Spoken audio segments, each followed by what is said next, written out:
All right, welcome everybody. We're very glad to see everyone that's here and everyone at home. Hello. You guys are in for a treat. I know many of you came to see Deacon Peter's last talk just 30 days ago, last month, about the Passion of the Christ through the eyes of a physician. In fact, Deacon, before we started here, someone came in and said to me, I don't know how he's going to top that one. And my response was actually, oh, I think he's going to. Because I've seen both talks a number of times, and this talk, again, the title is The Phenomena of the Shroud of Turin. I've seen this one, I think, twice. This will be the third time. I see this talk as being so evangelistic, and somebody might say, what do you mean by that? The proofs that Deacon will go through here about the shroud can lead anybody, even a non-believer, my belief. That's why I'd love this talk to be given to non-believers, to really start the process and saying, wait a minute, this is just all too coincidental. There's just too much here for it not to be the Lord, that the Lord is real. So it's a great privilege here to host again Deacon Peter. Again, it's Deacon Peter Oriyama. He's a deacon at St. Bernadette's. He's also the diocese expert on the Shroud of Turin. Whenever there's a meeting, a big meeting, a national meeting, and they ask for people from the diocese to come, the Diocese of Phoenix sends him. So it's a real privilege and honor here to present to you Deacon Peter Oriyama. So Deacon.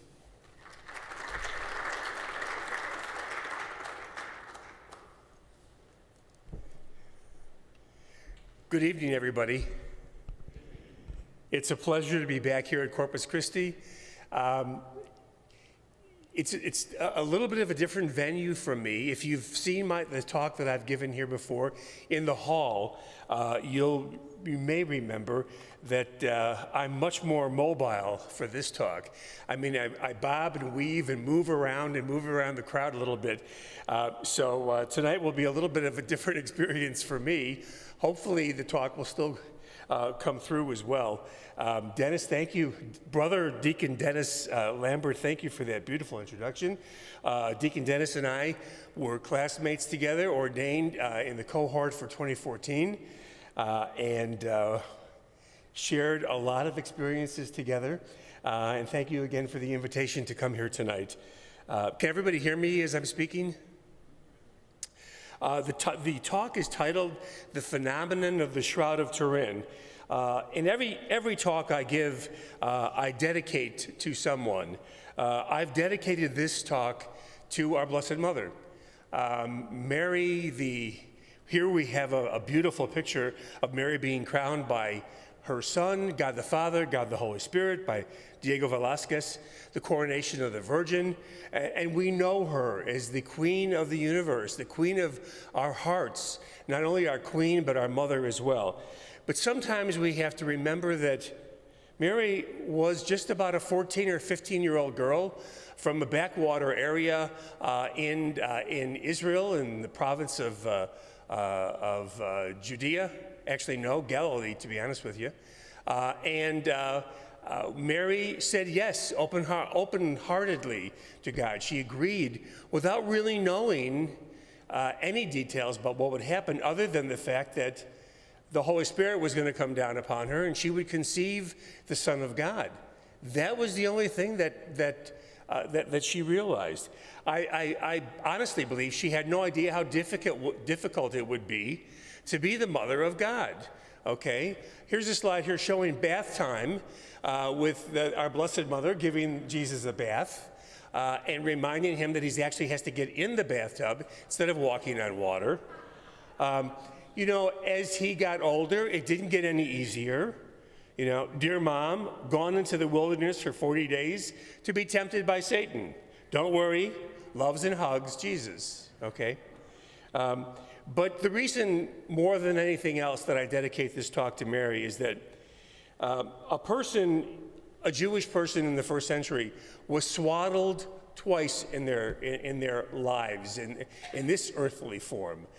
They were swaddled when they were born, And here we have a picture of the young virgin who gave birth to her child, and she has him dutifully swaddled in the way that they would have done in the first century, swaddled, and so the child was tightly bound so that his bones and muscles and things would grow straight and that he would be protected.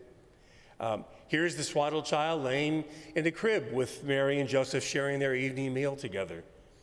And when Mary went after 40 days, when she went up to the temple for her purification and to present Jesus as well, the prophet Simeon came to her, and you see a picture here of Simeon holding up the swaddled child. It was at this point that Mary received the prediction from the prophet Simeon that her heart would be pierced by a sword one day. And we see that here at Mary at the foot of the cross. I'm sure that she felt more than anything else that her heart was not only being pierced, her heart was being cleaved in two, more by an axe than just being pierced. In fact, in this picture of Mary beneath the cross, you see her, she's actually hugging her heart as if her heart is breaking, which it was at that time. And as the mother of the Messiah, she was the one who received his dead body into her arms. She would have been responsible for swaddling him in death as she was responsible for swaddling him in life. And we see here how she's taking pains to make sure that everything is done correctly according to the Jewish law, that Jesus' body is being swaddled, being shrouded for death. So at this point, I would like to ask you to join me in a Hail Mary, praising our Holy Mother. In the name of the Father, and of the Son, and of the Holy Spirit. Amen. Hail Mary, full of grace, the Lord is with thee. Blessed art thou amongst women, and blessed is the fruit of thy womb, Jesus. Holy Mary, Mother of God, pray for us sinners, now and at the hour of our death. Amen. Our Lady of Guadalupe, Empress of the Americas, pray for us. In the name of the Father, and of the Son, and of the Holy Spirit. Amen. You know, what's interesting, because not only is there an image of what many believe to be Jesus on the Shroud of Turin, but this is a picture of another image miraculously created on the tilma of Juan Diego, left by Mary herself with her portrait. I begin this talk on the Shroud of Turin with a beautiful picture by the great Italian Renaissance artist Caravaggio. And this is the doubting of Thomas. This is Thomas the apostle who was not present that Easter night when Jesus walked through the door and made himself present to the apostles. They told him that week then, we saw the Lord, he is alive. And he said, unless I take my finger and probe his wounds in his hands and put my hand in his side, I will not believe. And here we see a beautiful rendition of that, where you could actually see, the artist shows that Thomas here is actually lifting up a flap of that large wound in Jesus' side. This will come back. I will show you a different version of this at the end of my talk, but kind of keep this in the back of your memory. I want to read to you two passages of sacred scripture to begin with. The first one is taken from the Gospel of Matthew. And I know this is a very busy slide. You don't have to read it. I will read it for you. When it was evening, there came a rich man from Arimathea named Joseph, who was himself a disciple of Jesus. He went to Pilate and asked for the body of Jesus. Then Pilate ordered it to be handed over. Taking the body, Joseph wrapped it in clean linen and laid it in his new tomb that he had hewn in the rock. Then he rolled a huge stone across the entrance to the tomb and departed. So that's what happened on Good Friday. This very wealthy man, Joseph of Arimathea, provides a beautiful linen shroud and his own tomb for the dead body of Jesus. And burial was done hastily because the Sabbath was coming, and it was a very important Sabbath because it was the day of preparation for the Passover. Now, this is from John's Gospel. This is the story of the empty tomb, and this is critically important. You know, well, you probably wouldn't know, but the people at St. Bernadette who are used to my homilies, whenever I speak, especially or preach on the gospel, I always tell them, I always reiterate this, that every single word is important. There's a reason for every single word in sacred scripture, and that certainly applies here to this passage. On the first day of the week, Sunday morning, Mary of Magdala came to the tomb early in the morning while it was still dark and saw the stone removed from the tomb. So she ran and went to Simon Peter and to the other disciple whom Jesus loved and told them, "They have taken the Lord from the tomb and we don't know where they put him." So Peter and the other disciple went out and came to the tomb. They both ran, but the other disciple ran faster than Peter and arrived at the tomb first. He bent down and saw the burial cloths there, but did not go in. When Simon Peter arrived after him, he went into the tomb and saw the burial cloths there, and the cloth that had covered his head, not with the burial cloths, but rolled up in a separate place. Then the other disciple also went in, the one who had arrived at the tomb first, and he saw and believed. And he saw and believed. So what is the Shroud of Turin? The Shroud of Turin is an ancient, very ancient, and very fine, it was at one point a very expensive linen cloth. It is rectangular in shape, measuring approximately 14.5 feet in length and 3.5 feet in width. It's very, very long, 14 feet. The cloth is woven in a 3-to-1 herringbone twill composed of flax fibrils, which make up linen. And this was a pattern that was very common to the ancient Middle Eastern part of the world. In fact, there are no known medieval cloths ever produced like this in Europe. There are multiple stains on the Shroud of Turin. The stains are composed of blood, bodily fluids, water, and burn marks. But its most distinctive characteristic is a very faint, brownish, and for lack of a better word, image of the front and the back view of a dead, naked man with his hands folded across his lower abdomen and runs across the middle of the Shroud of Turin. The two views are aligned in such a way that they join together in a midplane of the body, and they point in opposite directions. The front and back views of the head nearly meet together in the middle of the cloth, and I'll show you what that means. So this is 14.5 feet in length, 3.5 feet wide. This is the middle section of the Shroud of Turin. And from here on in, I don't know how well you can see this, but there's a faint image of a body in the center here, face, chest, arms, and legs. And there is, here at the midsection again, running in the opposite direction, the back of the man's head, his upper thorax, his buttocks, thighs, and legs here. Now, the problem with reading the shroud initially is that you've got to get used to all the extraneous markings of the shroud.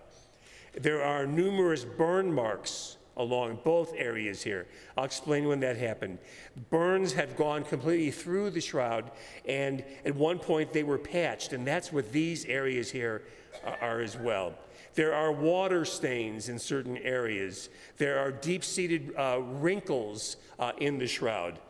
But when I refer to the image, that means this central image that runs across the entire length of the shroud. Again, joining here in the midline, front of the head of the man and the back of his head, and then his body going in both directions. Now, this is an actual photograph of the shroud and the way the image looks. People who have seen it, and I cannot count myself in that number. I have not seen the Shroud of Turin yet.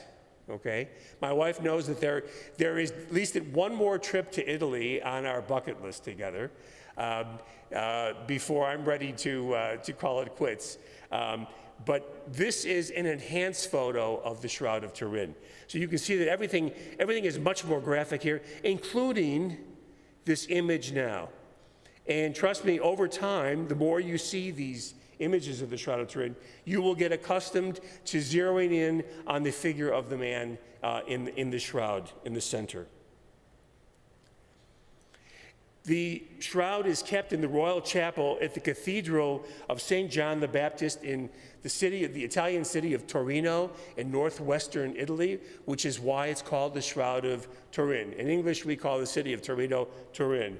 And it is believed by many, many people to be the burial cloth that the body of Jesus was wrapped in when he was buried after his crucifixion. And this is the Cathedral of San Giovanni Battista in the city of Turin. Huge, beautiful church. This is the side altar chapel where the shroud is kept. And here's a close-up of that area as well. In fact, you see a close-up picture of the man of the shroud there as well. The Catholic Church has neither formally endorsed nor rejected the shroud. But in 1958, Pope Pius XII, of blessed memory, approved of the image in association with the devotion to the Holy Face of Jesus. There has been a devotion that has come out of the Middle Ages, devotion to the face of Jesus, which was so marred, spit upon, defiled, blasphemed by people. It's a very, very powerful, powerful devotion. And Pope Pius XII wanted that devotion further known throughout the world, so he had a medal drawn up, and the face of the man of the shroud was chosen to represent the face of Jesus. It says Sancta Sindon, which is Latin for the Holy Shroud. There's been a revival in the devotion to the Holy Face. You see it on Facebook all the time. Many people now are wearing this medal of the Holy Face, which is considered to be a very, very powerful sacramental. Every pope has venerated the shroud, and Pope John Paul II actually called the shroud a mirror of the gospel. He said, when you're looking at this, you are looking at a mirror of the gospel. Here's our current pope, Francis, who was just spellbound by the Shroud of Turin when he went to visit the city of Torino and saw it there. This is the way it's usually on display under bulletproof glass.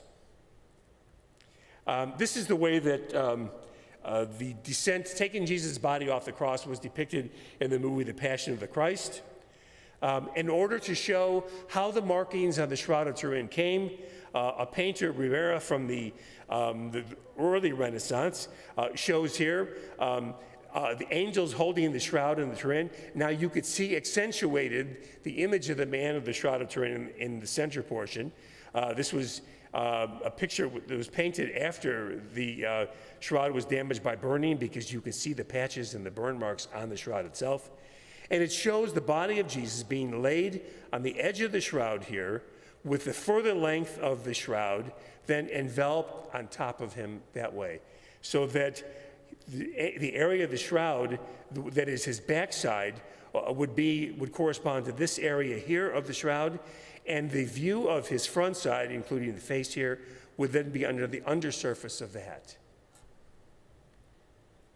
And this shows Jesus being laid in the tomb, specifically the same way, with the full length of the shroud that would have been here to my left there, and then doubled over the body.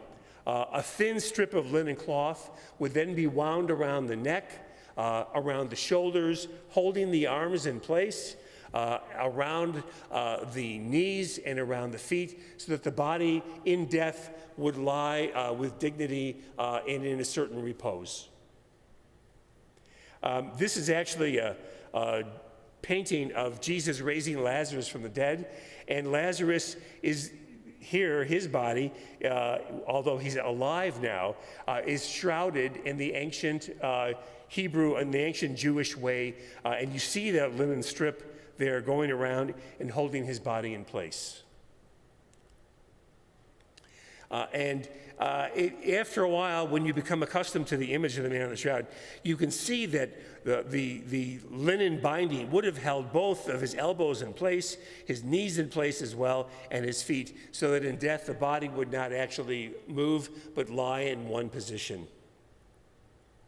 This is a figure of the frontal image of the man of the shroud, with his face, his chest, his arms, and his hands, and then his legs here.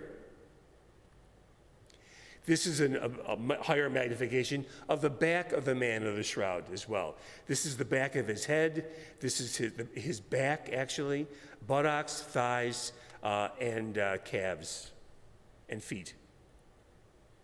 And again, just an accentuated version where the image of the man itself comes out a little bit further. They say, people who have seen the shroud tell me, the closer you get to it, the more ghostly it appears, and it appears actually to kind of float on the surface of the shroud itself. It is a very superficial marking, which is why we have enhanced photography to show it better. Now, the shroud was damaged in a fire in 1532 when it was kept in a chapel of a church in Chambéry in France. It was kept in a silver casket. And when the fire broke out, because of the very, very high temperature inside that fired area, the silver casket actually began to turn molten, and molten silver dropped on the shroud. The shroud was kept in a silver casket. It had been folded up and doubled up on itself, and the molten silver actually burned corners off of that shroud. And so when the shroud was opened up, that burn mark that actually burned holes in it was repeated throughout the shroud on both sides. Similar to, you see little girls, I don't even know if they do this anymore. There's so many other more sophisticated things to do than cut out dolls, I guess, these days. But they would cut out paper dolls, and then they would be able to string the thing out like this. Well, this is the same thing. And it was repetitive damage. There are still many, many scorched areas down both sides of the linen.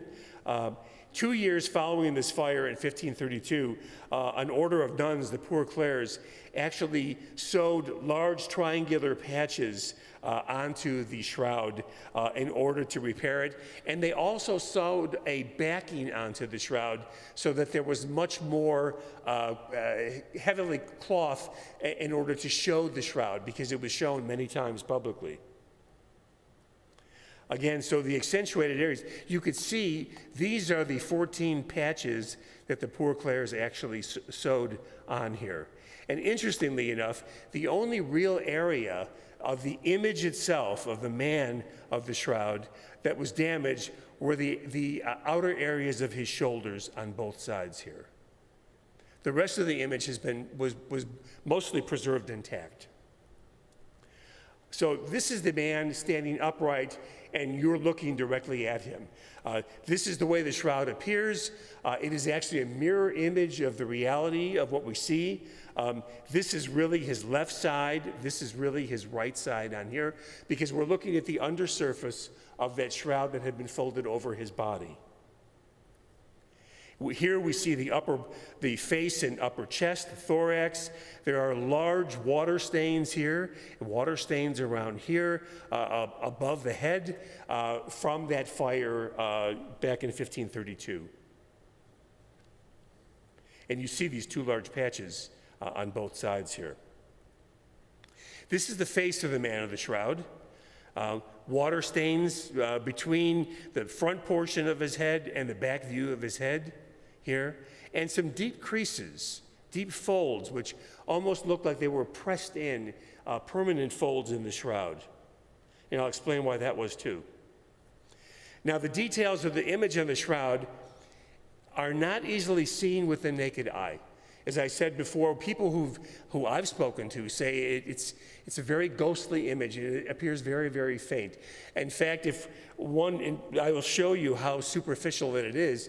If you took your fingernail, you could actually scrape the image of this man off of the shroud. It's that superficial on there.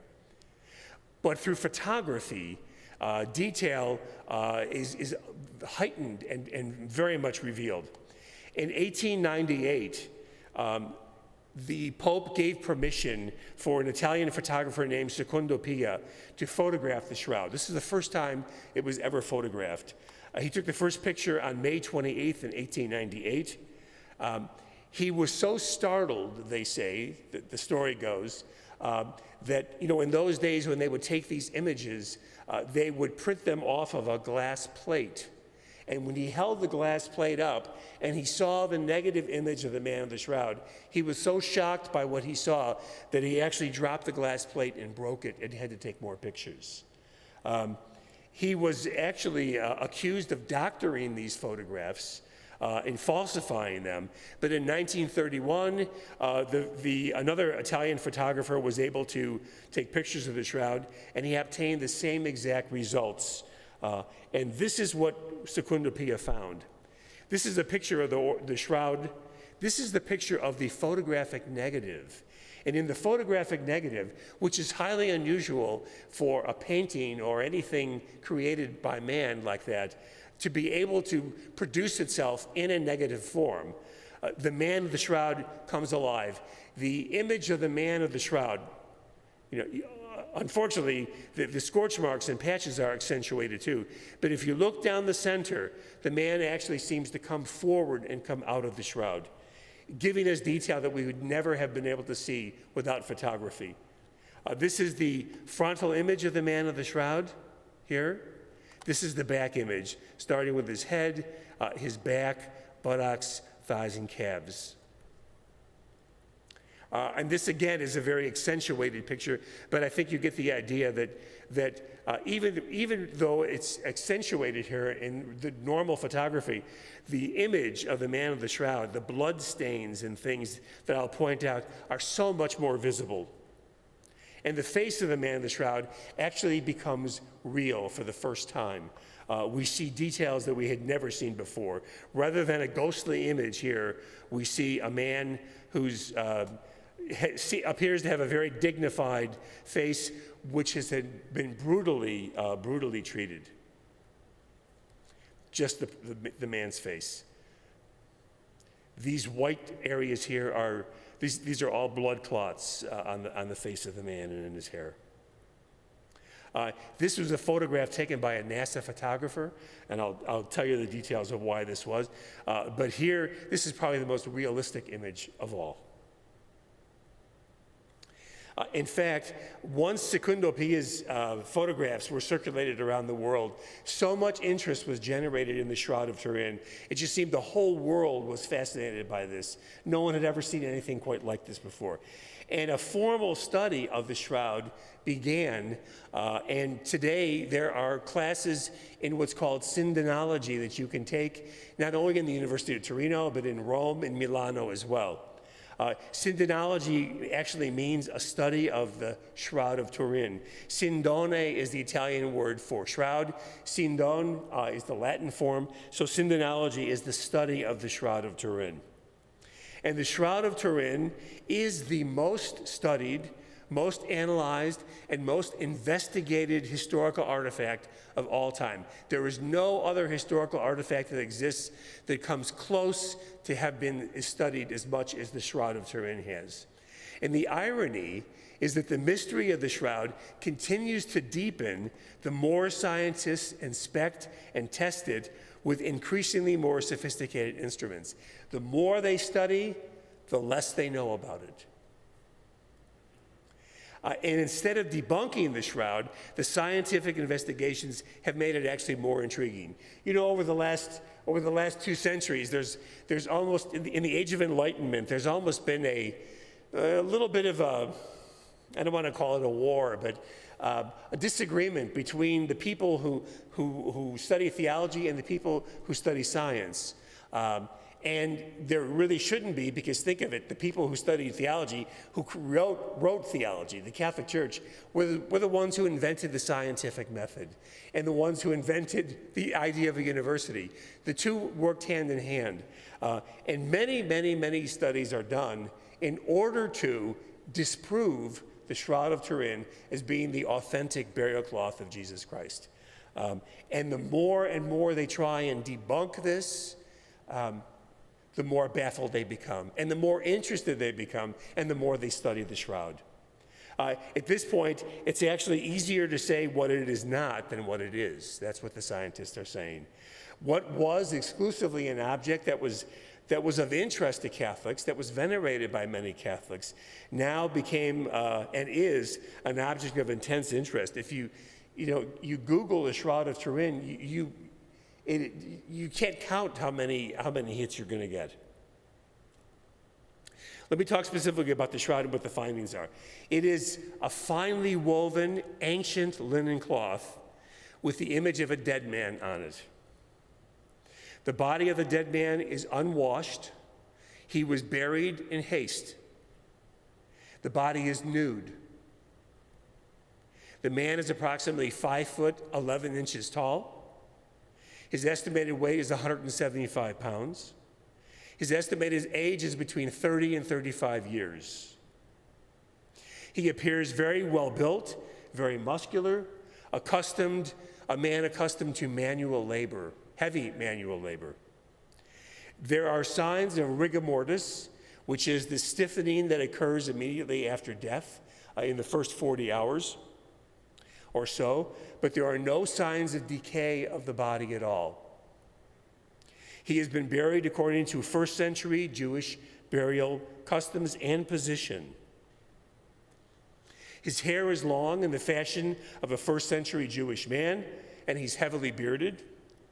According to Jewish law, bodies had to be buried within 24 hours prior to decomposition setting in, and it appears that is the case. Both arms, according to ancient Jewish burial, are crossed over the lower abdomen and the pelvis.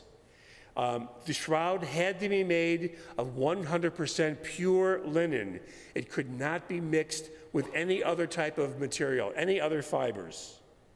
The body would then be tied, once the shroud was covered the entire body, it would be tied at the neck, the waist, the knees, and the ankles so that there was no separation of the body parts. Jewish custom dictated that the body be anointed.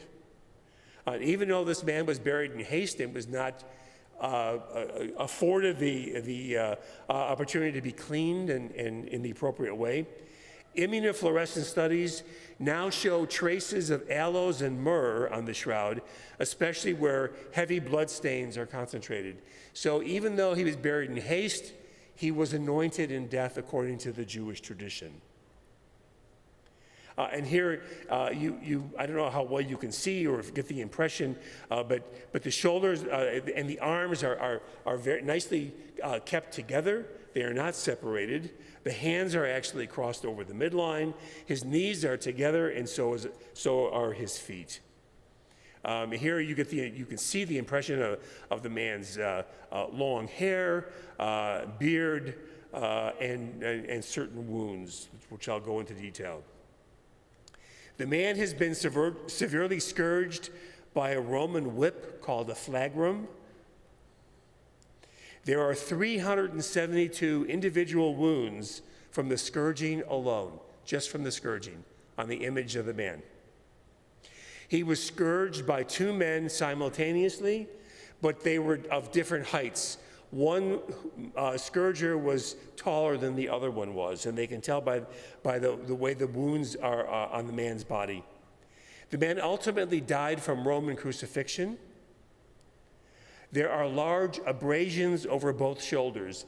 An abrasion is a wound that is created by a constant rubbing, almost a rubbing off of the outer skin on both shoulders, as if he carried something very heavy. There are nail wounds from crucifixion in the upper extremities, and they are not in the palms, they are in the wrist. And because of the wounds in the wrist, the median nerve, which gives movement and feeling for the thumb and the first and almost second fingers, has been paralyzed, so that in that paralysis, The thumb no longer has the ability to extend out, but actually is just retracted over the palm of the hand. And so in death, you cannot see the thumbs of the man due to the damage of the median nerve, and as he lies in his tomb, all you see are 4 fingers on both hands. The feet are overlapped. A single spike was used to drive through both feet with the left over the right when the man was crucified.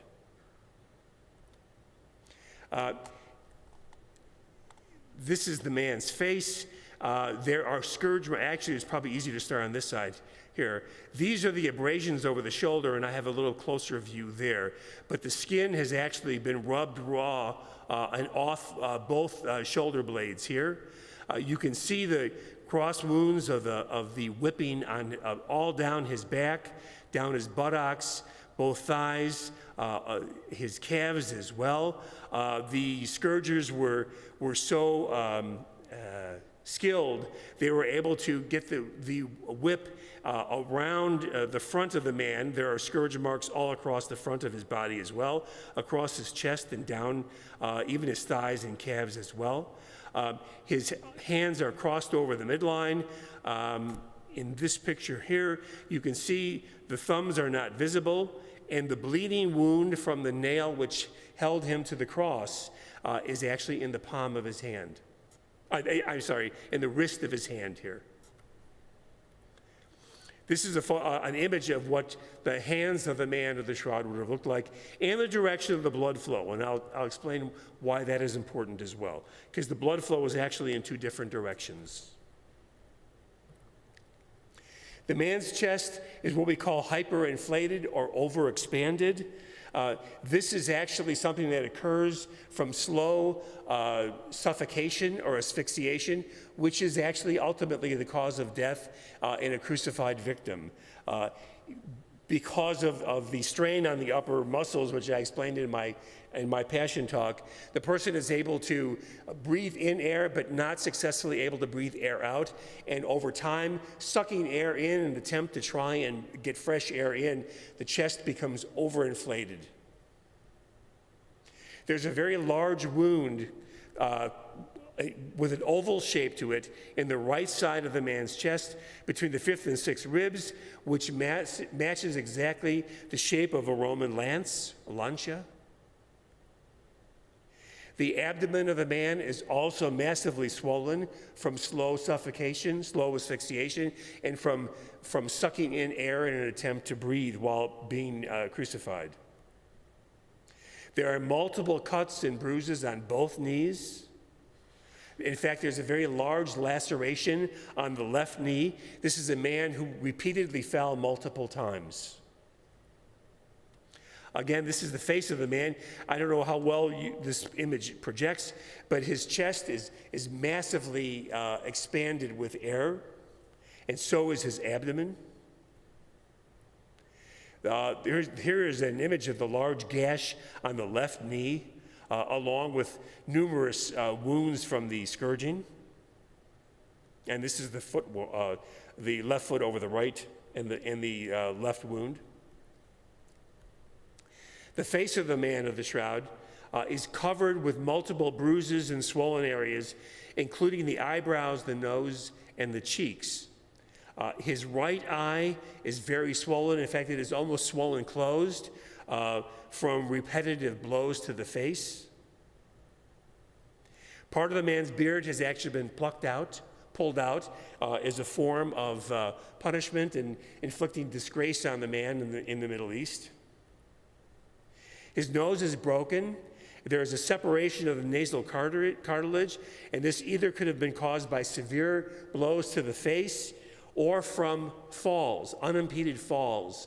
And if you think of a man who was crucified, he would have carried his crossbeam to the place of execution, not the full cross, but just the crossbeam, and his hands would have been tied to that crossbeam so that he didn't drop it on the way. And if he fell, he would have no way of bracing himself before he would have hit the pavement. A cap of sharp thorns has been created and placed on his head, which has caused multiple lacerations and caused severe bleeding to the man, with numerous clots in his hair and covering his face. You can see on the frontal image here, large clots of blood fixed to his forehead, dripping down into his face and on both sides of his hair. This is the face of the man of the shroud. Actually, this is the right eye here. It is closed shut because of it is swollen from large beatings. The nose is broken. The cartilage is separated here. Both cheekbones are massively bruised. Parts of his beard are torn out. The man has been severely beaten in the face.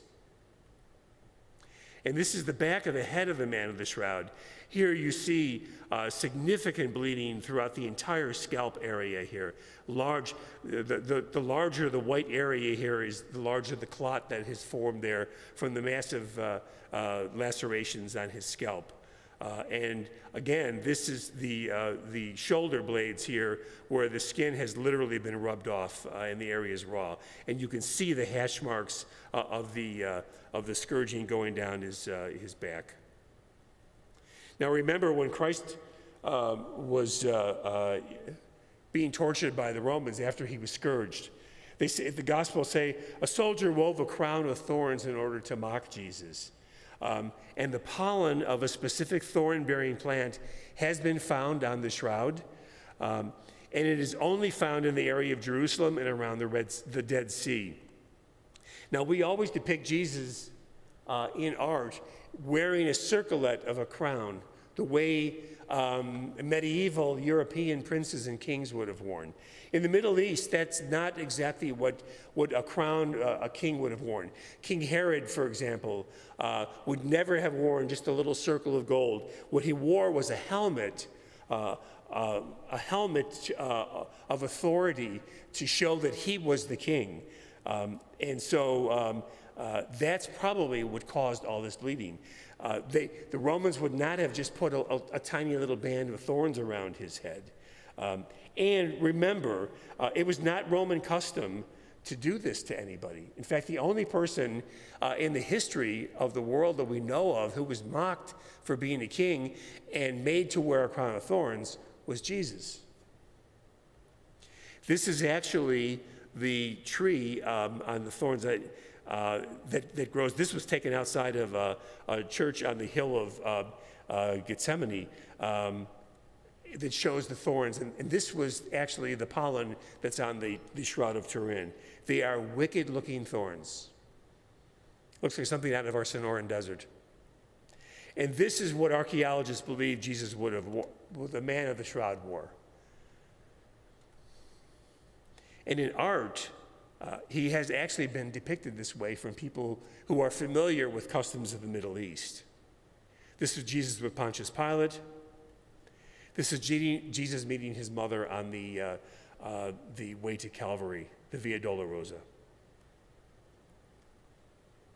The stains which appear to be blood are human blood.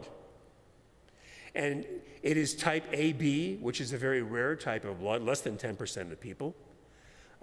Many times I've seen in the literature on the Shroud of Turin that they say that the blood type of the man of the shroud is AB positive. However, the RH factor on the blood stains has never actually been evaluated. I don't know where they've come up with that. The DNA in that blood was too degraded to determine whether the RH factor was negative or positive. But we can say that the blood type is AB. There are multiple blood clots seen on the Shroud of Turin. And not only are there blood clots, but after time, there was this normal separation that takes place between the cellular part of the blood and the serum part. You know, blood is made up of fluid, is made up of serum, which usually looks clear, but it's also made up of different types of cells, red cells, white cells, platelets, and these things. When the clot forms, it is an aggregate of the serum and the cellular part. The cellular part of it is, those are live cells.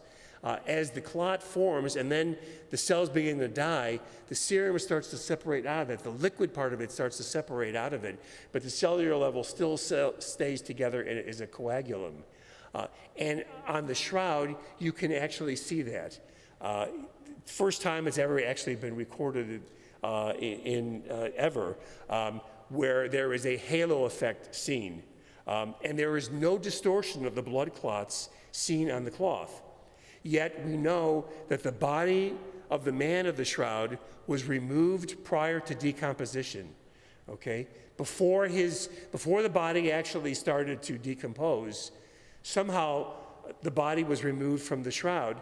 And when it was removed from the shroud, there was no distortion, there was no smearing of those clots.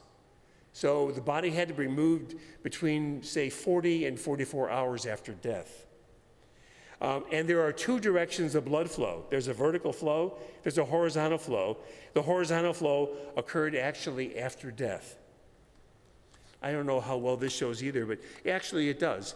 In the color image here, these are the clotted areas here, and the halo area around here is the serum, the fluid that has actually separated out, and it's clearly seen on the shroud,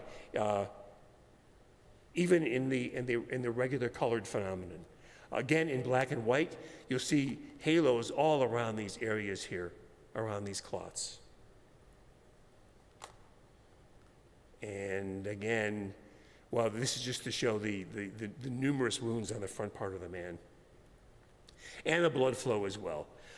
This is colored red to show the blood flow. So there is blood flow in a vertical way where the man's arms were extended on the cross, and there is also horizontal blood flow that occurred after death in the opposite direction, dripping down. This is blood flow coming from the feet of the man of the shroud. Again, horizontal as well as vertical and up and down. This is the way it appears on the shroud. This is a computer-generated image. And that would have occurred, blood would have flown down his arms in this way and down his feet this way, but in death, it would have flowed in a horizontal way from the wounds itself. I don't know if you can tell, but I mean, it's just incredibly detailed. These are details that have never actually been reproduced in any form of art before. This is the way the man's body on a drawing would have appeared in the tomb, with the shroud underneath him and then on top of him as well. The man, as I stated earlier, was scourged with a Roman whip or flagrum. The scourging was severe and unrestrained, but it stopped before the man died from the beating. Romans used scourging as a form of capital punishment. They would literally scourge someone to death. This man, the man of the shroud, was scourged as part of a punishment, but this was not necessarily a prelude to crucifixion. The most accurate account of the bloodstains associated with the scourging is 372. There are 159 scourge marks on the front of the man's body and 213 on his back. So you can see how skilled these men were. If he were tied to an upright, he would be hugging that upright, and they were still able to get that flagrum in and scourge the front part of him. These are just the wounds from scourging, highlighted by red. That's the front of his body. That's the back part, which would have been much more accessible. And a computer-generated image of the man of the shroud shows this. These are all the anterior wounds, and actually you can see the blood flow coming down his arms, his back. There's a significant amount of blood flow going across the small of his back, and I'll explain where that comes from. But the amazing thing is that the man seems to be easily recognizable by, at least by Catholic standards. This is what a Roman flagrum looks like. This one was actually found in Israel and attached to the leather thongs. There probably would have been at least a dozen of these leather thongs over these lead weights, dumbbell-shaped weights. And they think that this is actually the type of flagrum that was used to beat the man of the shroud. You can see almost dumbbell-shaped wounds on close-up images of his back. Here again, with computer enhancement, and here's actually someone holding up the lead dumbbell weight from the scourge against, showing that it completely mimics the wounds of the man of the shroud. Now, there is a large wound in the man's chest on his right side. The shroud enveloped an actual dead human body. What scientists can agree upon is that this actually held a dead human body. The man is truly dead. This wound in his right side is associated with significant body fluid and blood, which is pooled under the body from gravity, and it has all the characteristics of a wound that occurred after death. It was a post-mortem bleed, and the wound was inflicted in the chest after the man had died. The fluid has been identified as both blood and pericardial fluid. Pericardial fluid is fluid that is found in the sac that encases the heart, which helps to lubricate the heart so that it can actually beat in a synchronized form. And the wound, the shape of the wound, has been studied extensively, and it's been determined to be caused by a Roman lance, or lancia. There are numerous examples of Roman lances which were found in Israel. This is the wound on the man of the shroud. Remember, in this image, right is left and left is right. So this is his right side here, and there's large blood flow here. On the photographic image, I matched these up. This would not actually look this way, but you can see the prominence of this large amount of blood coming from the wound in his chest. Again, a computer image of just that chest wound. This is a model of the man of the shroud and what that wound would have looked like.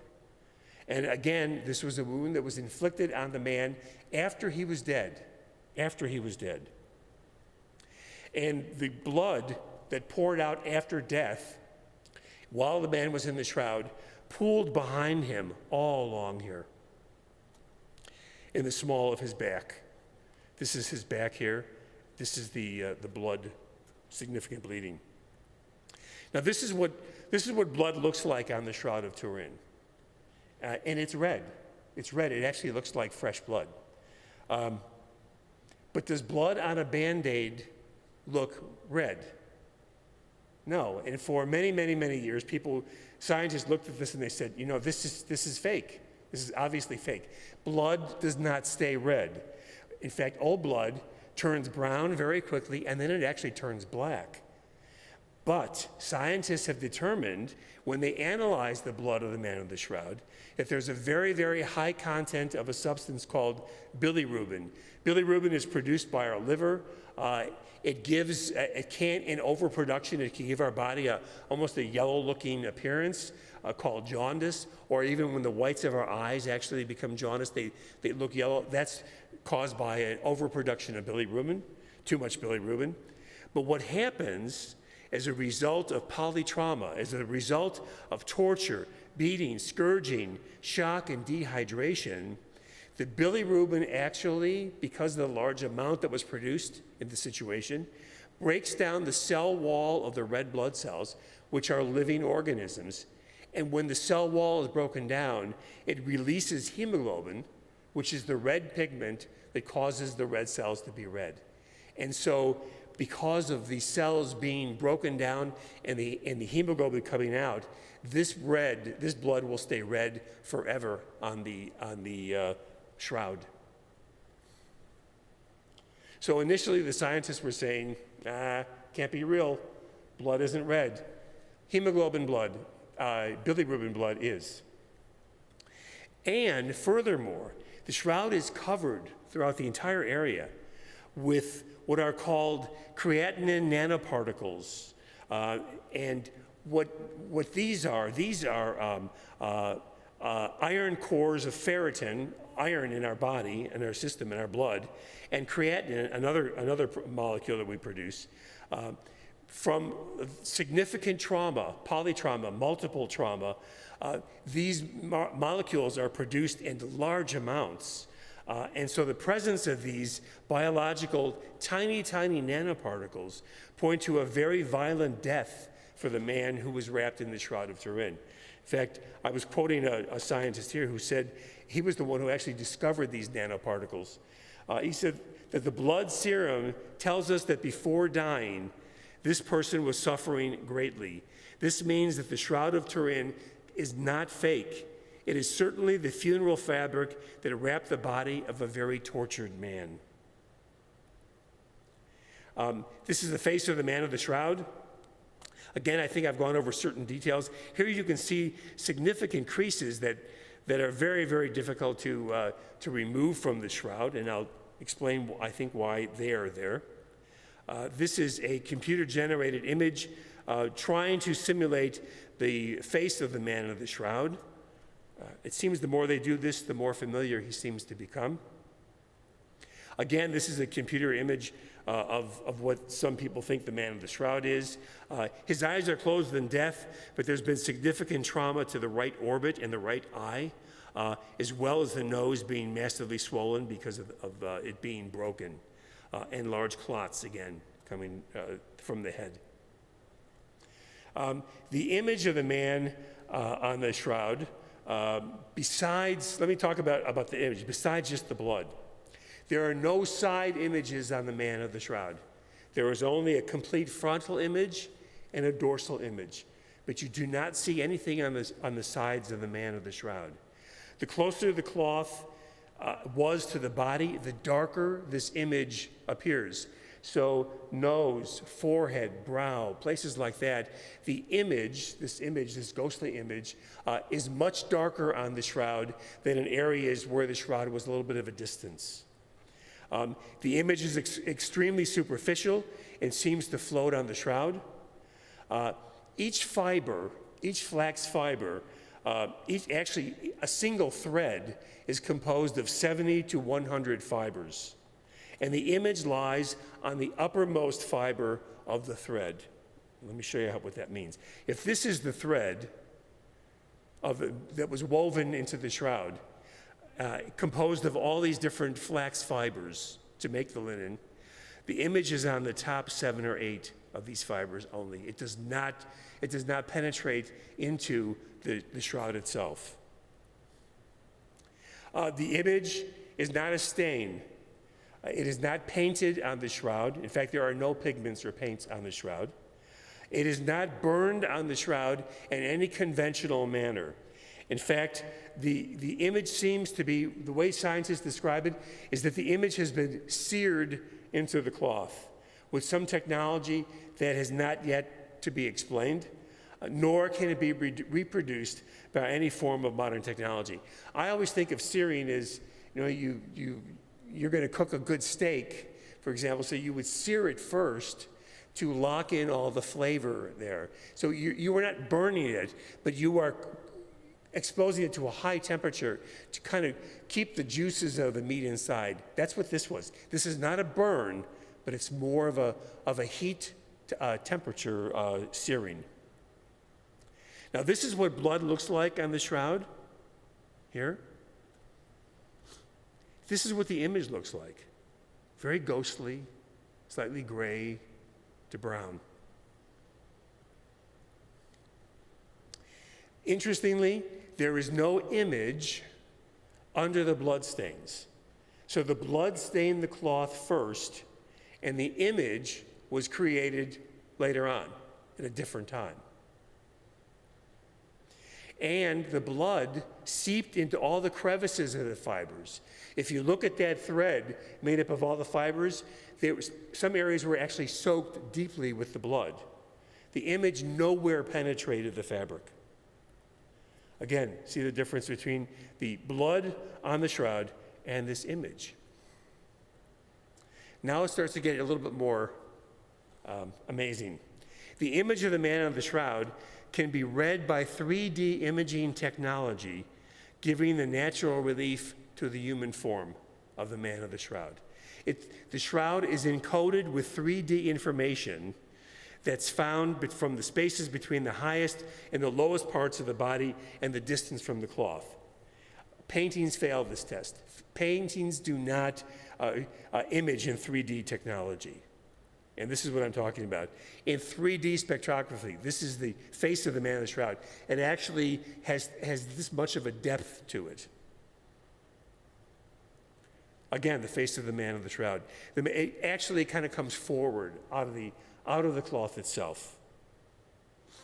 This is the full frontal image of the man in the shroud. Looks like he's actually lying right there still. And the back of the man in the shroud in 3D as well. Now, pollens have been found on the shroud. And pollens are unique structures. Pollens have their own fingerprint to it. You know, there are no two fingerprints alike. Well, there are no two pollens that are the same as well. They have their own structure, they have their own pattern. And they're very slow to degrade and to decompose. There are 56 pollens identified on the Shroud of Turin. They come from Israel, they come from Turkey, in the area of Constantinople, or ancient Constantinople, currently called Istanbul, and from France and from Italy. The pollens of 28 plants have been identified on the shroud, which grow in Israel. 20 of these grow in Jerusalem itself, and the other 8 grow within close vicinity to Jerusalem, either in the Judean desert or in the Dead Sea area, or both. Some specifically to the area of Jerusalem bloom and flower only between March and May during Passover, but all 28 would have been available in Jerusalem markets in a fresh state. These findings suggest very strongly that the shroud must have originated in the vicinity of Jerusalem. Soil. You know, soil has its own distinctive fingerprint as well. And in 1978, there were soil samples that were found and taken from the Shroud of Turin. And they demonstrated that the cloth was in Jerusalem at one point in its history. The soil tested chemically to be the soil not from current Jerusalem, but from ancient Jerusalem. Over the last 2,000 years, the city of Jerusalem has grown, and ancient Jerusalem is anywhere from 22 to maybe 32 feet below what the current level of the street level is now. That is the soil that's actually found on the Shroud of Turin, not the current Jerusalem soil. In 1978, ultraviolet spectroscopy found that the dirt was concentrated on the soles of the feet of the man, on his knees, and on his nose, on the tip of his nose. It's a limestone, and the soil signature matches specifically the travertine limestone from the old city of ancient Jerusalem. This is a man who not only walked in ancient Jerusalem, but also fell in ancient Jerusalem. Fell not only on his knees, but on his face. Let me tell you a little bit about the shroud. Who owns the Shroud of Turin today? Many people don't know that Italy had a royal family. And in March 18th of 1983, the last member of the House of Savoy, the royal family, the king of Italy, who was forced to abdicate under Mussolini, Umberto II, died in exile in Portugal. After the war, he was never allowed to return to his homeland. And when he died, he, as the last member of the House of Savoy, owned the Shroud of Turin, and he willed it to the Holy See or to the Pope. So this is the owner of the Shroud of Turin today, Pope Francis. Let me tell you a little bit about its origin. They say that they believe it originated in Jerusalem. You can see how close the Dead Sea is to Jerusalem. And here we call on one of my favorite saints, who I call on very frequently, St. Jude. This is an old prayer card that I've had since I was a kid. I'm surprised it's not worn out because I call on him so many times. But have you ever seen an image of St. Jude and why he carries an image of Christ? It looks like a gold plate over his chest. One of the theories of how the shroud left Jerusalem was that the king of Edessa heard that Jesus of Nazareth was capable of curing leprosy, and he was a leper.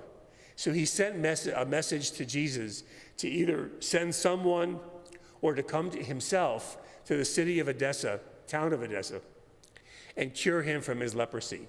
Well, unfortunately, fortunately for us, Passover, crucifixion, and resurrection got in the way of that visit. Jesus was never able to make it there. But they say that St. Jude, the apostle, took a cloth that had the image of Jesus on it, Jesus' face, and brought it to the king of Edessa, and he was cured of his leprosy by touching his face to the face of the man of the shroud, this cloth. Here's an ancient depiction of that, with a picture of the face of Jesus on that cloth. And that's why, to this day, we have the image of St. Jude carrying the face and the image of Christ himself. So we have Jerusalem down here. Scholars think that the shroud taken to Edessa may then have been returned to the city of Antioch. When persecution broke out in Jerusalem, Antioch became the favored city for the Christians to flee to and to congregate in. 44 AD, there was a large group of Christians already living in Antioch, just north of Damascus. The shroud then would start to work its way up by 540 AD to Constantinople in 574 AD. Somewhere along the way, there was this side trip to Edessa. Either that was the original way that the shroud left Jerusalem, or from Edessa it was taken to Antioch. But eventually the shroud wound up in 574 AD in the city of Constantinople, the capital of the Roman Empire in the East, the Greek-speaking world. Let me ask a show of hands. Can anybody identify this man here in the center of this picture? Anybody know who that is? Does he look familiar in any way? He's dressed like a typical Roman, with a toga, beardless, and with a group of men surrounding him. That's actually Jesus. This is the way Jesus was depicted for the first several hundred years after his death, as Christianity spread throughout the Roman world. Two other pictures of Jesus. If you just ran into that, I'm not sure I think I'd be hard-pressed to know, although I know these images, that in no way looks like Jesus, our conventional way. And all of a sudden, the image of Jesus goes from that to this. And by the 600s, Jesus becomes a bearded-looking man with slightly off-centered eyes, kind of a patchy beard, and a very stylized form of hair. This is a very famous image called the Pantocrator, the king of all. It is an icon, and they say that if you overlap this with the image of the Shroud of Turin, it matches the man of the Shroud of Turin's face perfectly. And now, instead of a Roman, we get this image of Christ. Again, kind of a patchy-looking little beard here, funny little detail with his hair here. All done 600, 700, 800. And all these churches throughout not only the eastern part of the empire, but the western part of the empire. And one of the most, this is actually from Sicily, one of the most amazing churches, the San Vitale in Ravenna, is an octagonal-shaped church. It is covered in beautiful mosaics. One of the most beautiful churches I have ever been in, and multiple layers of it. And it was completed in the middle of the 1200s. And initially, this is how Jesus was depicted. It may be a little bit difficult to know who this is, but he's a man who seems to be sitting or enthroned on the heavens, being praised by angels on both sides. He is divine. We see the halo of divinity with the cross in the center, and he's a very typical Roman man. Across the aisle from this image is now this image, which was created about 60 years afterwards. And this is the form, the way Jesus is now shown throughout the rest of San Vitale. Another image of him. Looks a little bit more familiar, a little bit more than we're used to. And they feel that all these images, again, a coin that we see here, again, the same images, striking these same hair, beard, eyes, kind of an asymmetry there. That's my cursor. And even as far away as Britain in the 1200s, kind of a ghostly image of the same thing. All these people, this is actually from the early Renaissance, again, this strange markings between his eyes and little tuft of hair here, kind of an uneven beard. All these images, they feel, originated from what was believed to be the original picture of Jesus Christ. And they feel that this artists feel, most historians feel, it came from the Shroud of Turin. People saw it in Constantinople, the word spread throughout Western Europe, and all of a sudden Jesus changed from being a typical Roman senator to being the Jesus that we know from the first century. This is important because of the date. This is what's called the Hungarian Codex from Budapest. It was created in the year 1192. And you see two images. You see Jesus being anointed in death, and you see him being covered up in an unusual type of herringbone tweed shroud that has specific markings on it. And I'll show you where they come from. On the shroud, there is a burn pattern, kind of an upside-down L, and it's repeated in several areas on the shroud. It's very recognizable once you clue in and see what the burn marks look like. And on this codex, I wish I could have blown this up. Maybe I should blow this up. Those same marks are repeated here on this Hungarian codex. So this is someone who not only saw the shroud, but remembered these tiny little burn marks here, as well as this strange herringbone tweed weaving here that was not familiar to people in the 1200s. And this was from 1182. Again, this is from a church in Sussex, in England, and it shows they're holding up the body of Jesus in order to wrap this large shroud first behind him and then to flip it over him. Okay, so by the 1200s, the idea of the shroud of what we call the Shroud of Turin had already spread throughout the Western Europe. And we know in 1201 that the shroud's location was in Constantinople, and it has been confirmed. There was a man who was the custodian of the imperial relic collection. Relics were very, very prized. They're prized today, and justifiably so. But in the 1200s, they were very, very important.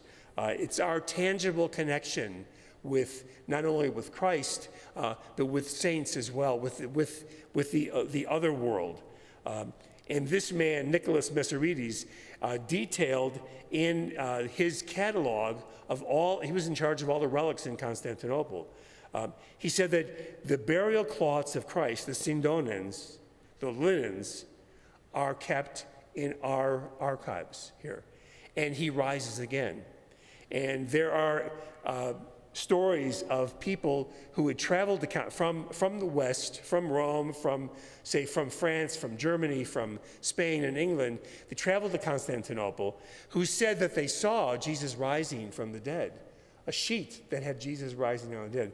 And they feel that in Constantinople, the Shroud of Turin was kept, and it was hooked up to a system of pulleys that would show the frontal image of the shroud. And when they would pull the pulley, the shroud would then come out of this box that it was kept in, and people would be able to see the full image of Jesus. He rose again for them. So in 1204, the city of Constantinople, most of it was destroyed, and the city was sacked and burned, and the shroud disappears from Constantinople in 1204. And now we come to the time that's called the missing years. No one really knows exactly where the shroud was, but it reappears in 1355, so it really wasn't gone all that long, considering that it's we think it's 2,000 years old. In 1535, it appeared in the city of Liry in France. From there, it was taken in 1453 to a larger city, Chambéry. That's where it was damaged in the fire. And finally, in the city of Turin in 1578. And from 1578, it has been in the city of Turin ever since. How did it get from Constantinople to Liry to Chambéry to Torino? No one really knows for sure. It's an area that's undergoing a lot of research. The current theory is it was brought there by a group called the Knights Templar. The Knights Templar, their official title was the Poor Fellow Soldiers of Christ and of the Temple of Solomon. During the times of the Crusades, from the First Crusade, there were knights who stayed after the First Crusade in Jerusalem to open up hospitals, not only for wounded crusaders, but for pilgrims who would eventually and ultimately come to Jerusalem. The Knights Hospitallers of the Order of St. John the Baptist of Malta, and those knights are still present. I'm one of them, proudly. We have several here tonight as well. There was another order of knights. These are the Knights Templars, of the temple in Jerusalem. They were more of a fighting order. They were fighting monks, believe it or not. They were founded in 1119. The Order of Malta is a little bit older. We were the first. And they were active until 1312, when the order was suppressed viciously by King Philip IV of France. And they were becoming very powerful. They were spreading out. They became very wealthy. They were expert military men, as well as very, very religious celibate men as well. Philip IV thought they were a threat, and he suppressed the order in one day. In one day, his soldiers had gone out throughout the entire kingdom of France, arrested all the Knights Templars, brought them back to Paris, and many of them were burned at the stake and killed. But it's mentioned in Templar lore that the Templars worshipped a linen which showed something like the form of a male head with a big beard, and it was felt to be the true image of Christ. This is a Templar in action. Underneath his gear, he also carries the rosary with him. They were very phenomenal knights, very dedicated to God. And when a Knight Templar was invested, they would spend the entire evening in prayer before an image of the face of Christ. And many people feel that it was the Shroud of Turin that was taken from Constantinople, and actually in Constantinople, folded over so that the face of the man of the shroud could then be placed in a receptacle behind glass, and all night long, the future knight who would be invested the following morning would pray in front of this image. On Friday the 13th of October in 1307, King Philip shattered the Order of Templars, had them all arrested. Many of them were put to death immediately, which is why many people believe that Friday the 13th is an unlucky day. The leaders of the order, the Grand Master Jacques de Molay and Geoffroy de Charny, were all burned at the stake in Paris after being tortured for several years and kept in prison on 1314.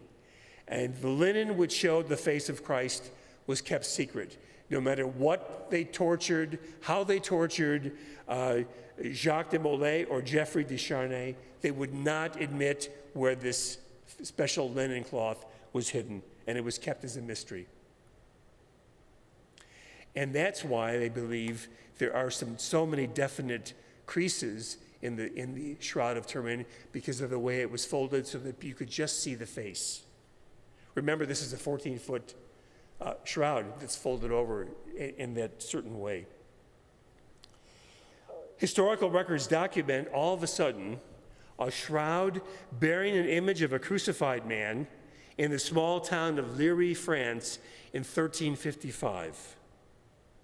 And this was owned by a French knight, Geoffroy de Charny, should sound a little bit familiar, a relative of the subordinate there, and he died in the Battle of Poitiers in France in 1356.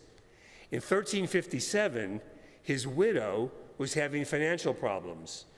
And so she decided to show this shroud that her husband had in his possession. She decided to show this publicly in order to gain money from this. Immediately, pilgrims came. They heard about this shroud image.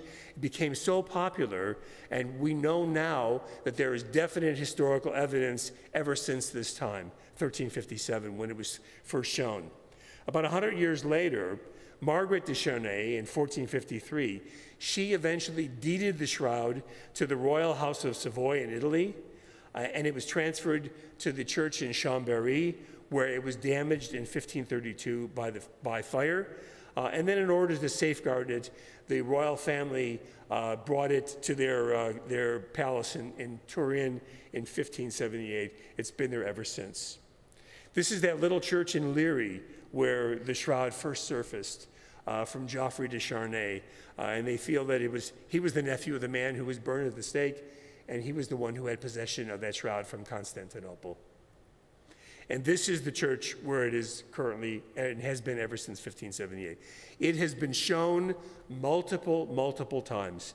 Here, these are advertisements, and it says the true ritratto, the true portrait of Christ.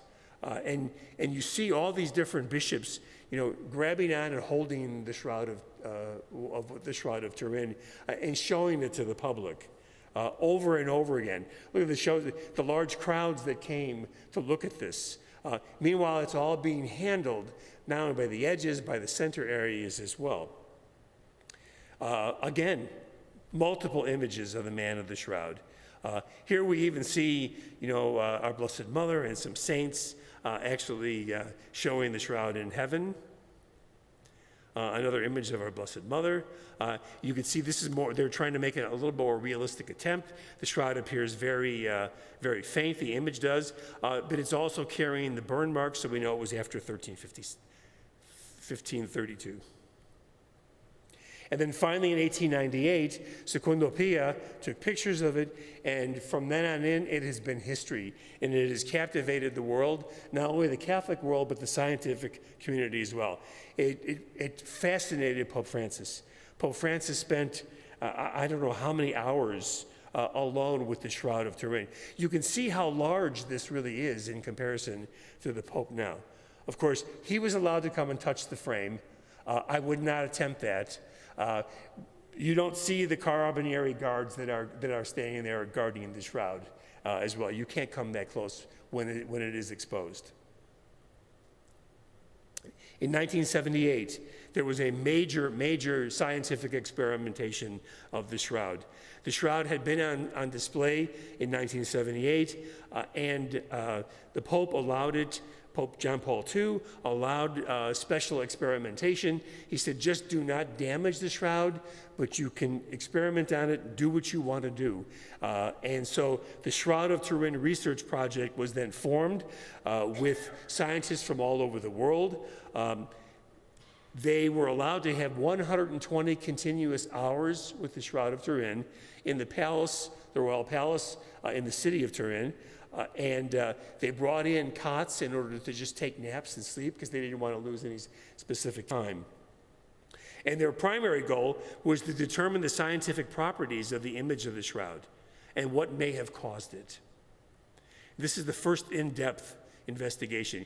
You see them, there were truckloads with boxes and boxes of significant, sophisticated equipment. They actually even created a special table that could turn in all different directions, and that the image, the shroud would be held in place by magnets so that there would be no damage done to the shroud. John Jackson, the doctor, he's a physicist actually, and teaches at the Air Force Academy, was the head of this project. And my wife and I went and did our training to be presenters in the shroud with him. He said that they brought, after the shroud was taken down out of the large frame, it was walked into this their room there where they had the ability to examine it by these guards, these carabinieri, the Italian mounted guards. And it had been thumbtacked to a piece of plywood and put into the frame. And all these scientists, they saw the thumbtacks and they were so shocked because they were double gloving and they used magnets to hold this onto the table, you know? So he said they were horrified. They couldn't believe that they had actually treated the shroud in that way. This was the first time they were able to investigate the back of the shroud, and they actually removed, with permission of the Pope, removed that extra cloth that the Poor Clare nuns had sewed on 2 years after it had been damaged in the fire. So here they're looking to see if the blood had gone all the way through, if the image had gone all the way through. I can't even, you know, some of the pieces of equipment there I couldn't even name, but it was amazing. They had a photographer there from who works for NASA, and he brought his sophisticated equipment. And so they spent 120 hours with the Shroud of Turin, very carefully doing multiple tests. These are some of the tests that were performed: particle analysis, chemical analysis, blood analysis, photomicroscopy, spectroscopy, X-ray, they took X-ray pictures of the shroud, infrared thermography, X-ray fluorescence, photo scans with infrared to ultraviolet spectrums. And 3 years later, in 1981, they published their results. They said there are no inorganic pigments present. There is no paint on this Shroud of Turin. They said that there are no substances that are manually applied by hand to the shroud. There are no artistic substances on the cloth. Charcoal, nothing like that. There are no collagen binders that would be used with paint. Blood tests positive for hemoglobin, bilirubin, bile, albumin, and all the other normal blood components. And the blood is type AB, and it has human DNA. One of the doctors there, Dr. Adler, said, the blood marks seen on the shroud are consistent with a contact transfer to the cloth of blood clot exudates that would have resulted from major wounds inflicted on a man who died in the position of crucifixion. So contact transfer, the cloth touching the body of the man, somehow created this image without disturbing any of the clots at all. The DNA was human male, as I mentioned. They could not perform further experiments on the DNA, but they can tell you that it is human male. It has been heavily held throughout the last 500 years. You saw all those pictures of people holding onto it. So it could be contaminated with DNA from all those people who held the shroud as well. And they say that future work would require greater technologies that are currently unavailable to us to determine actually even more. And now comes the famous carbon-14 test. Carbon-14 dating is a way of dating ancient artifacts that were living at one time, whether it's a fabric, whether it's a piece of wood, whether it's a bone or a piece of a body. We're all composed of carbon-12. There is a radioactive isotope called carbon-14, which also is very prevalent in our world. And living organisms take up this carbon-14. To make a long story short, I know this is a busy slide, we know how fast carbon-14 degrades in nature. And so if you take, say, a fragment of a piece of cloth and you burn it, scientists are able to measure the amount of carbon-14 that comes off in that burning process, and then are able to correlate the age of the actual piece of cloth because of the breakdown. There are actual patterns and forms that they can plug into, formula that they can plug in, that they can figure out the age. But what's involved is actually the destruction of a certain portion of that material or whatever you're trying to test. In 1988, St. John Paul II, gave permission to have the Shroud of Turin tested with the carbon-14 method. And it was carried out. So there were 3 samples that were cut from the Shroud of Turin, and they were sent to 3 independent labs for testing. And they were all taken from the same corner of the shroud here. One of them actually was sent to the University of Arizona in Tucson. One was sent to Oxford, one was sent to the university in Zurich.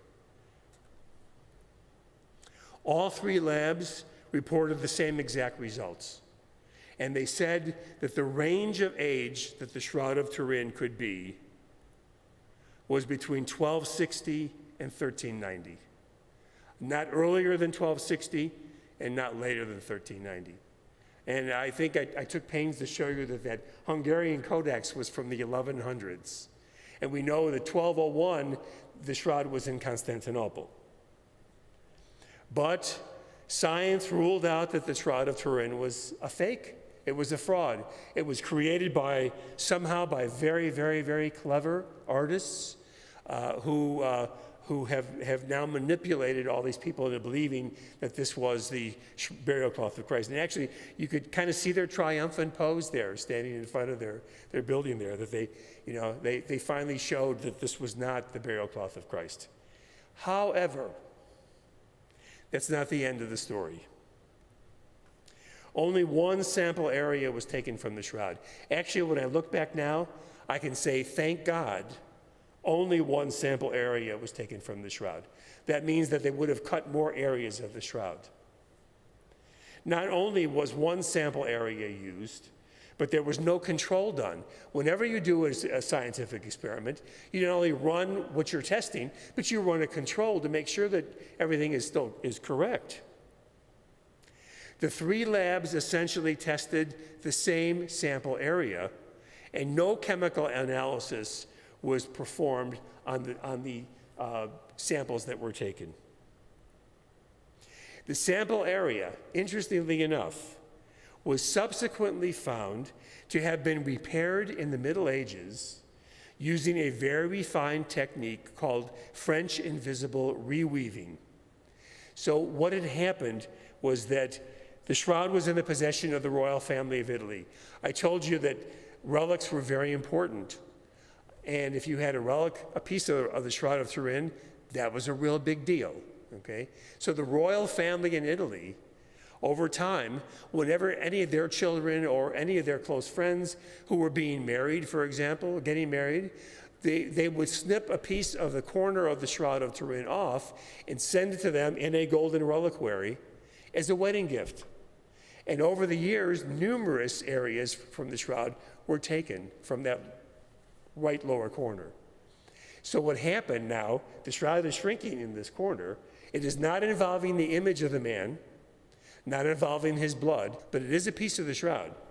So what the King of Italy did was he hired French weavers who would then use this invisible reweaving method, and they simulated the herringbone tweed of the original Shroud of Turin.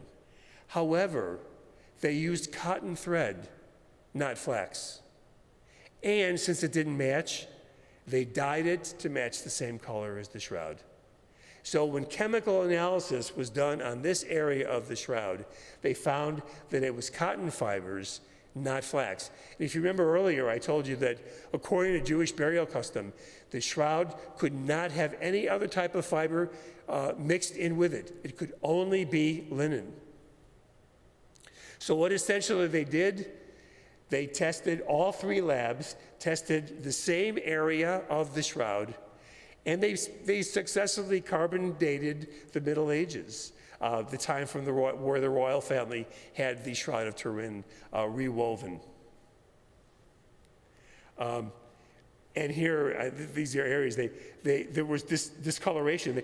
They had to actually dye this cotton to match the color.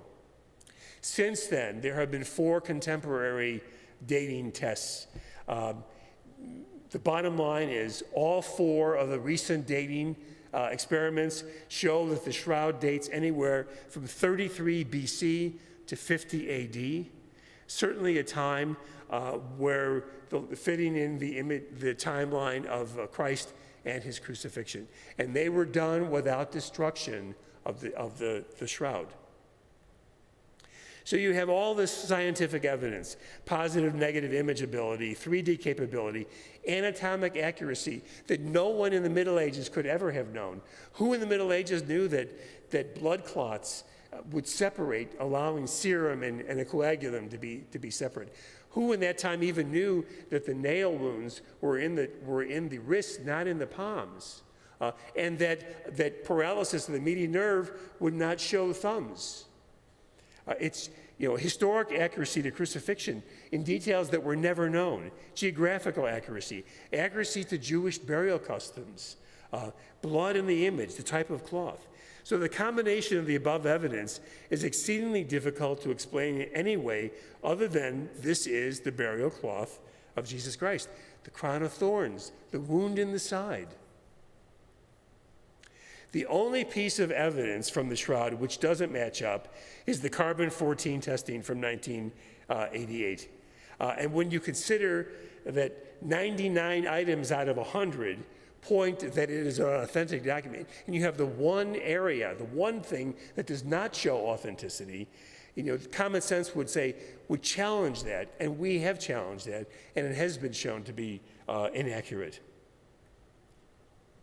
And yet there's no definitive explanation for how this anatomically perfect image of the dead body of a man who's been scourged and crucified was formed by any known process. Now, I'll give you the most current theory, and it's called the radiation fall-through hypothesis. It's been theorized. This is the theory.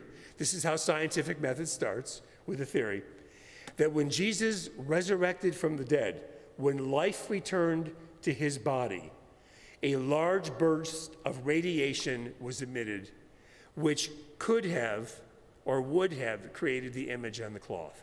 A burst of radiation.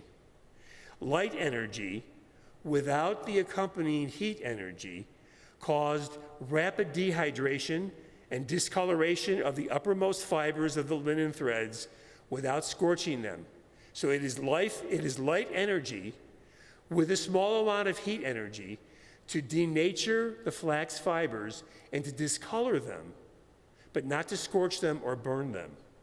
And studies have shown that the power of vacuum ultraviolet radiation required to instantly discolor the surface of linen that corresponds to a human of average height and body surface area is equal to 34,000 billion watts of energy.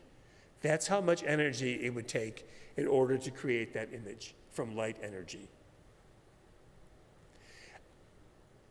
The number itself, I can't even imagine all those zeros, okay? And this is only possible with a very, very, very short burst of directional vacuum ultraviolet radiation. And when I say short burst, Dr. Jackson said 1/40 billionth of a second of light energy exposing itself as energy came out of the body of the man in the shroud. Otherwise, if it were any longer than that, the shroud itself would have been vaporized by the light energy that was created. The brightness of the light emitted would be similar to 1 million searchlights all focused on the same spot. That's a lot of light. It is impossible to reproduce 34,000 billion watts necessary to create the entire image on the shroud using a single laser excimer, since this power cannot be produced by any other ultraviolet light source built to date. The most powerful available only come to several billion watts. It would require more than all of the 14,000 excimer lasers that exist in the world today to come together to even come close to producing that amount of light radiation, light energy. And what happens when that light energy bursts through the body is that the body becomes mechanically transparent. And the body comes through the shroud, and the shroud collapses and falls down, which is why it's called a radiation fall-through hypothesis. This would have produced a flat image, relatively undistorted, of the man of the shroud, with vertical mapping, straight up and down mapping. And the formation of the image occurred in the direction of gravity with the collapse of the shroud towards the central axis, so that the sides of the shroud would actually bulge out, and no side images of the man of the shroud would then be seen. Just the frontal image and the back that he was lying on. The process can be explained scientifically, and this Dr. Jackson, who came up with this theory, is a physicist, a brilliant physicist, but it's not possible yet to reproduce any of this in a lab. So the question remains, how does a dead body produce that amount of light energy for 1/40 of a second from every three-dimensional point within it? I saw a poster. I thought this poster was actually brilliant. 34 trillion watts, because that's how much light emitted in a split second, I guess actually even much less than a split second, from inside a whipped, crucified corpse to burn its image into the Shroud of Turin. Now, we always depict, this is beautiful to give this talk during the Easter season here. We always depict Christ coming triumphantly out of the tomb. We see here the guards are, although they look like men from the Renaissance, they're all snoozing. Christ again here coming out triumphantly out of the tomb. Walking out of the tomb, you see the big round stone. But remember, this is the way Jesus was placed in the shroud, and he was then tied in place. So this is what I think would have happened. When that light burst, I'm not sure whether that amount of energy would have been enough to actually push the stone away. That may have been able to do it. But what the Roman guards would have seen was a blinding light that they would never have experienced anywhere before. The body would emit for just a short burst this amount of energy, and then the shroud, in the image of the man who was tied in it, would then collapse and lie flat on the place where the body was laid. And that's why, when Simon Peter arrived, he went into the tomb and saw the burial cloths there, and the cloth that had covered his head, not with the burial cloths, but rolled up in a separate place. Then the other disciple also went in, and I would like to think they both saw and they believed. They saw and they believed. What do they see? They didn't see this. We see these beautiful Hallmark cards showing the shroud draped carefully over the stone place where the body was laid. But they would have seen this. They would have seen this. They would have seen the actual shroud with the band still tied around him. And in the image of this man, but lying flat now, and now totally empty and not disturbed, which would also account for the fact that none of the clots were distorted, nothing was distorted, because the body just literally vaporized right through this shroud. I don't know whether this will I don't think I can get it to work. You know why it's not? Is it because it's the pointer? Okay. Anyway, if you watch the ending of the movie, the Passion of the Christ, the last 3 minutes of the movie are some of the most beautiful, and it's the resurrection scene, and you'll actually see Jesus seated alongside of it, but you'll see the shroud falling down in the way that it would have happened. So obviously, the ones who made this Passion of the Christ believe in this radiation fall through. Does that make sense? I don't know how to. That's okay.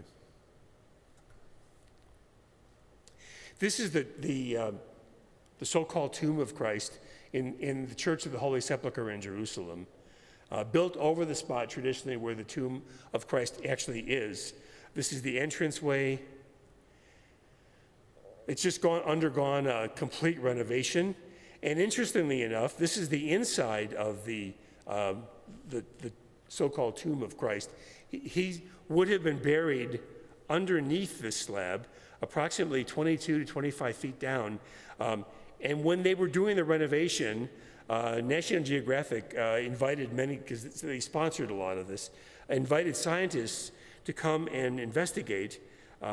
They took this marble slab off that currently is the what we venerate is the tomb, and were able to go down here into this area and they found a limestone tomb, which is probably the actual tomb of Christ. Scientists from France came. They were going to do studies, and the research team noted that within the other underground chamber, that cave, that limestone cave of the tomb, all of their measuring devices either malfunctioned or ceased to work at all. And the analysis demonstrated why. They said that there was an unusual type of electromagnetic disturbance that distorted all of their equipment there. So in this limestone tomb, believed to be the tomb of Christ, there is still the effects of some type of a burst of radiation, and that electromagnetic disturbance is still there today. Now, this doesn't mean that the shroud was there. This doesn't validate the total theory, but the correlation is very interesting. This is the way the shroud is exposed to the public. On April 11th, 1997, actually on a Good Friday, fire broke out within the chapel of the shroud in St. John the Baptist Cathedral in Turin. This is the chapel of the shroud there. And the roof was in danger of collapsing. And one of the Italian firemen was worried. He thought that if the roof collapsed, the shroud would be destroyed. And so the shroud was kept in an area where they have unbreakable glass. It's bulletproof glass. They said the glass cannot be broken. So this Italian fireman ran in there, risking his life, and took a hammer and started beating on the glass, and wouldn't break. The hammer just bounced off, wouldn't break. And he said, "Lord, if you want your shroud saved, help me." And all of a sudden, the glass smashed. He was able to pull the casket out of this box and save the shroud and take it out before that whole area was engulfed in flames. So he earned the nickname in Italy of Super Mario, because his name was Mario Trematore. And he said, "God gave me the strength to break this glass."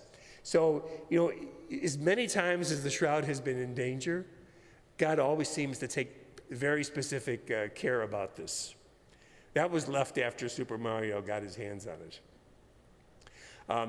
If you're familiar with any of the Eucharistic miracles throughout the world, every single one of them confirms that the blood type of the Eucharistic miracle is the same type as the man of the shroud, type AB.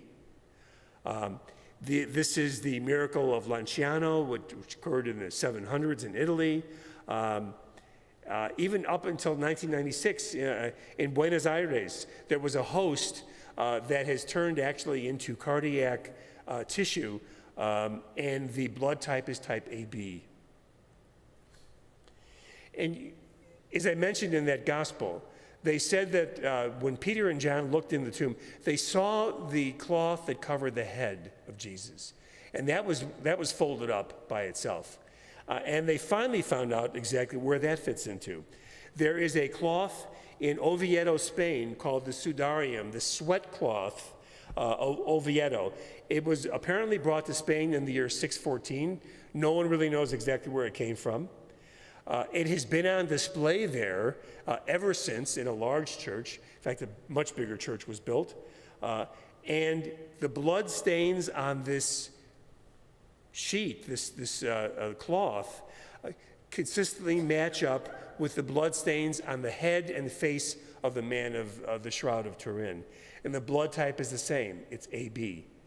Soil samples were also taken, and they match the same soil fragments from the Shroud of Turin.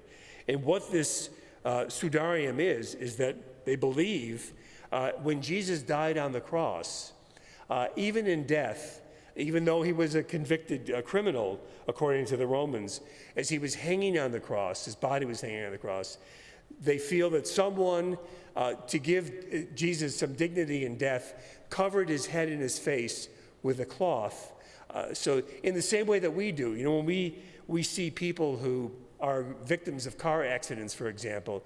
I've been at many sites where people who died from a car accident in an ambulance, and the first thing we do is, out of allowing dignity to the dead person, is we at least cover their face if we can. And they feel this is exactly what they did for Jesus as well. And since it had his blood on it, when they would have buried him, they would have taken that cloth covering his head, and before they placed him in the shroud, they would have taken that off.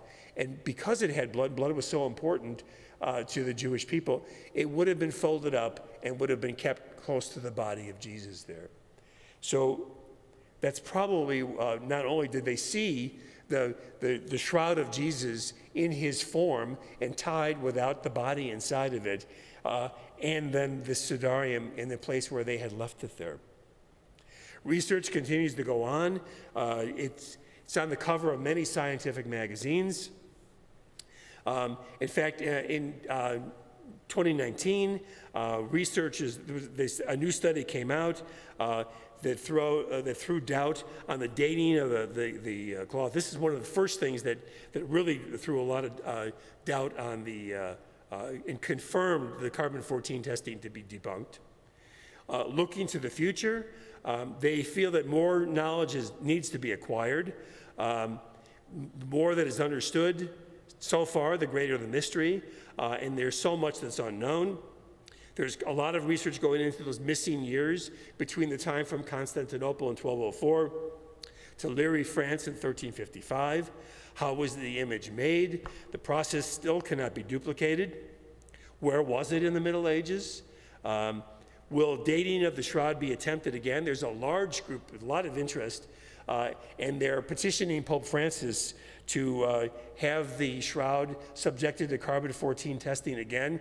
This time, they want it done correctly. They want to take at least 3 samples, not only from a corner, they want to take samples from the area of the image, areas of the blood. Personally, myself, I am not in favor of that. Carbon-14 testing, it's rudimentary at best. It's not an exact dating mechanism, and you would have to destroy valuable parts of the shroud in order to do it. So if Deacon Peter from Scottsdale, Arizona has his way, they won't do it. Amen. They want to do more analysis on at least try and do genetic markers and things. One theory is, and this is one of my favorites, that the shroud was actually a tablecloth that was used at the Last Supper. We know that Joseph of Arimathea was a very, very wealthy man. The shroud is a little bit shorter than the standard shroud of the time. It did not exactly fit the same length that a normal shroud would have been.